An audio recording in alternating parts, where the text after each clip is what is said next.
Hi, my name is Tiana Karamayas and I'm a Cavoodle puppy coach and breeder for Way and River City puppies. As a coach, my philosophy is simple. A Cavoodle should always complement your lifestyle, not complicate it. And this is the foundation to everything I teach. For almost the past decade, I have been working in the breeding, training, grooming, and veterinary sectors of the small animal industry. I've also been raising Cavoodles for the past 16 years, so I have definitely learned a thing or two about the breed along the way. Now this podcast is all about Cavoodles. Raising Cavoodles, training Cavoodles, grooming Cavoodles, breeding Cavoodles, and how to shape the behaviour of a Cavoodle puppy. So if you're a Cavoodle parent or you are looking at adding a Cavoodle to your family soon, then this podcast is for you. New episodes will be released each Tuesday morning and you can follow me across all social media under the name @UdalWay for more tips and advice on Cavoodles. Thanks for tuning in. Hello, welcome back to episode 17 of the Cavoodle Coach podcast Rebooted. My name is Tiana Karamayas and I'm your host. Wow, so the weeks are getting closer to when I'm getting my puppy, my new Cavoodle puppy. If you don't know what I'm talking about, go back to episode 16. I spoke about it and why this is just so exciting and such offering such a really good opportunity for those also getting a puppy at the same time as me.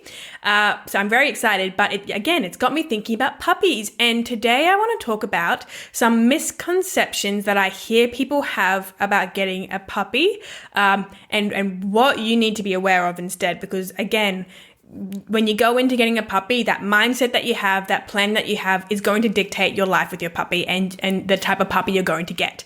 So the biggest sort of misconception that I see going around, it's kind of two.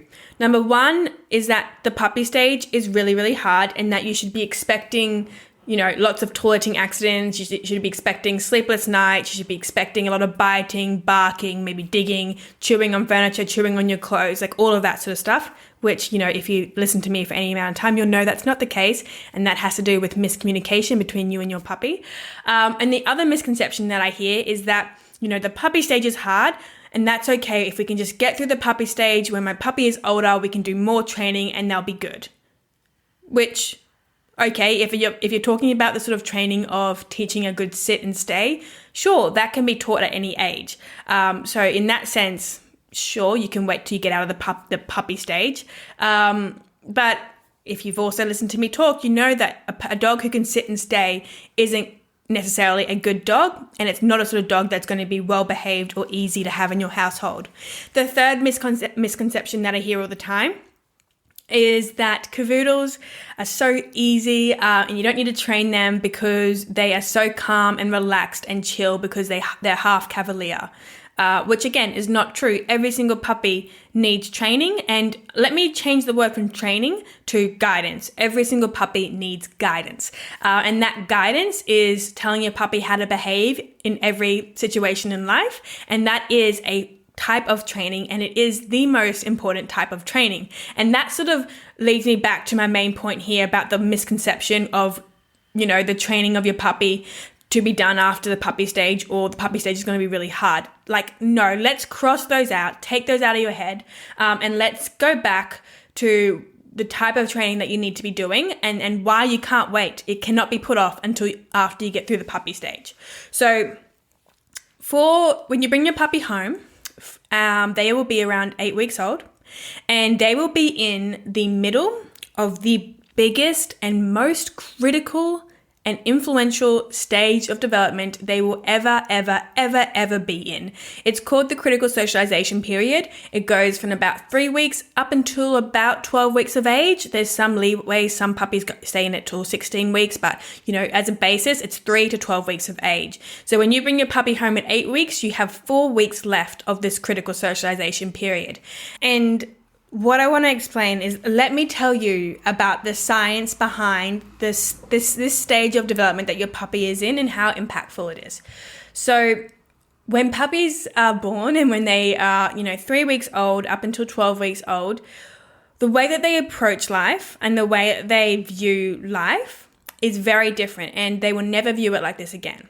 What they do is puppies develop very, very quickly. So they go from being born and they're deaf and they're blind, they can't walk, they can't hear. And then within, a few weeks' time, suddenly they can see, suddenly they can hear, and they're starting to walk. And then by 8 weeks, they're running around and they're fully fledged little puppies. So their physical stage of development is very, very, very quick. But their mental stage of development, their maturity isn't quite as quick. And it kind of takes some time for their brain to catch up to their physical development.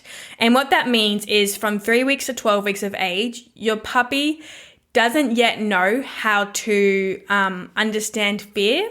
They have no conception of going, oh, that might be dangerous. That might be scary. Maybe I should be a bit cautious here. They don't have that reasoning within their brain. Instead, they view everything in the world with curiosity and usually a bit of excitement. So if you put them up to a doggy door between 3 to 12 weeks of age, they're going to go, oh, what's this? And they're going to push it open. But after 12 weeks of age, they're going to go, oh, why would I put my face on that? Is it going to hit me in the face? Is this going to hurt? What is this? Maybe I don't want to do this. And they get nervous and they get a bit more scared. So what this means is from 3 to 12 weeks of age, we have this amazing period of time where if we're doing things correctly and we're making sure everything is positive, you can expose your puppy to everything in life that they're going to experience as an adult dog, and you can show them that there's nothing to be scared of, there's nothing to be anxious about. And when you do this properly and you have a really good plan in place for your puppy, it means that you're not going to have a Cavoodle who is scared of being alone, scared of large crowds, scared of loud noises, scared of big objects, scared of bulls or other dogs or whatever it is. You're going to have a Cavoodle who's very comfortable and confident with everything that happens in their life. And that's what we want to achieve with our puppies. Now, if you were to wait until after your puppy leaves this critical socialization period, if you were to say, oh my God, this puppy stage is really hard, let's focus on training when they're older.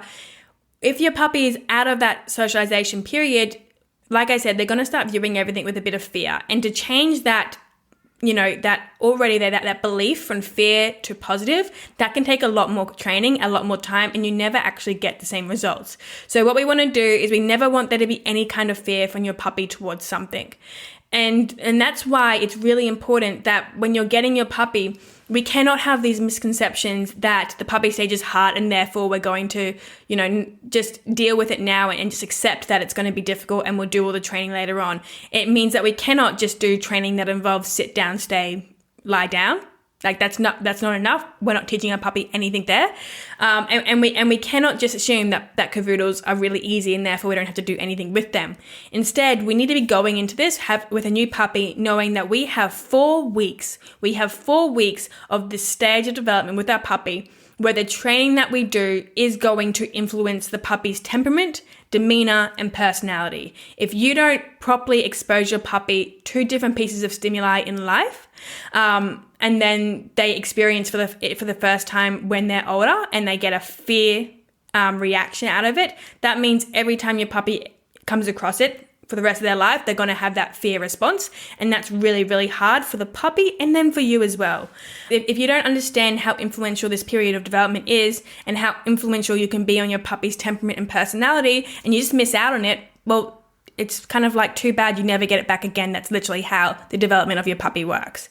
So what I want to tell you is if you were getting a puppy, that first month with your puppy, we need to follow a plan. As always, a daily routine. We need to make sure that every single interaction your puppy has with something new is very, very positive because they're going to be curious. So they're going to want to approach it and explore it. And you need to make sure it's a positive experience because if they have a negative experience with it, they can also then have a negative association with it for life. So everything has to be very, very positive. We need to be thinking ahead every day and thinking, okay, what can I do with my puppy today that is going to make them more confident, more relaxed in my life going forward.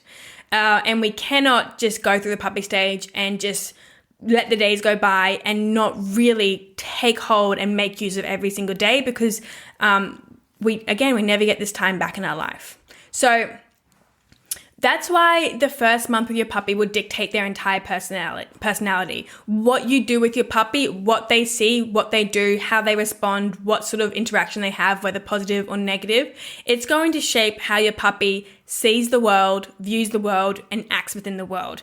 And if you walk around in the streets, and I'm sure you have, and it's probably why you got a puppy, and you see these wonderful Cavoodles who are really happy, calm, sitting at their family's feet at the beach or at the coffee shop, and just really, really easy looking dogs, it's because that family has done a really, really good job of optimizing the proper socialization, proper desensitization, the proper exposure to life and, all the different things in that family's life when that puppy was in that critical socialization period.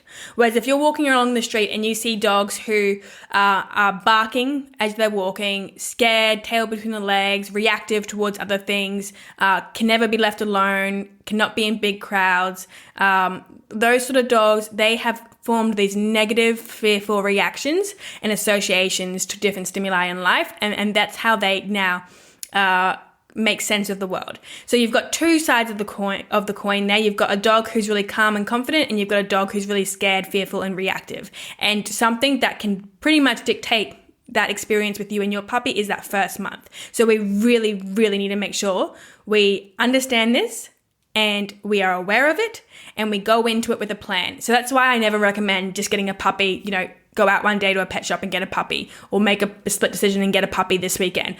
Because it takes planning and it takes time. And again, we need to be making sure we're following a good routine that is making use of every single second of every day of that critical socialization period. Now, if this is something and you're thinking, you're going, yes, Tiana, yes, I agree, I want this. How do I do this?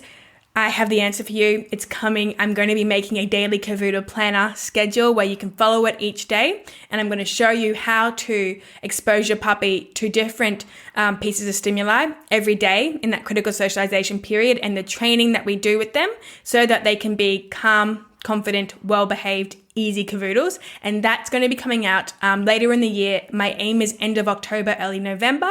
And I'm doing it this way because I'm keeping a puppy from my current litters, and I'm going to use that puppy to film and just document how I raise it. And then I'm going to turn it into this Cavoodle planner.